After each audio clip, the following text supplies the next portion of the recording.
ನಿನ್ನೆ ದಿನ ಪತ್ರಿಕೆಗಳಲ್ಲಿ ನಾವು ಎಲ್ಲ ಓದಿದ್ದೇವೆ.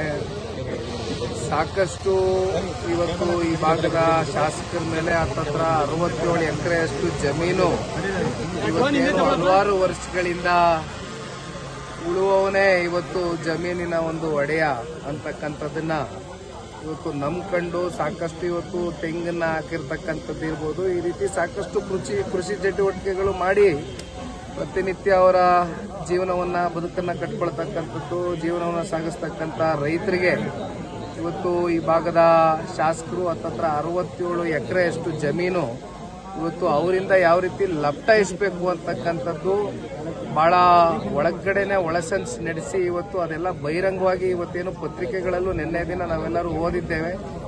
ಲೋಕಾಯುಕ್ತಕ್ಕೆ ದೂರನ್ನ ಕೂಡ ಕೊಟ್ಟಿದ್ದಾರೆ ಇವತ್ತು ರೈತರು. ಹಾಗಾಗಿ ಇವತ್ತು ಈ ಭಾಗದ ರೈತರ ಹೆಸರಿನಲ್ಲಿ ಪ್ರಮಾಣ ವಚನವನ್ನು ಸ್ವೀಕಾರ ಮಾಡಿದ್ದಾರೆ. ಆದರೆ ಇವತ್ತು ಏನು ಮಾಡ್ತಾ ಇದ್ದಾರೆ ಈ ಭಾಗದ ತಾಲೂಕಿನ ಜನತೆಗೆ ಅಂತಕ್ಕಂಥದ್ದು ಬಹುಶಃ ಮುಂಬರ್ತಕ್ಕಂಥ ಚುನಾವಣೆಗಳಲ್ಲಿ ಜನ ಇದನ್ನ ಮನಸ್ಸಿನಲ್ಲಿ ಇಟ್ಕೊಂಡು ಉತ್ತರ ಕೊಡ್ತಾರೆ ಅಂತಕ್ಕಂಥದ್ದು ನಾವು ಭಾವಿಸ್ತೀವಿ.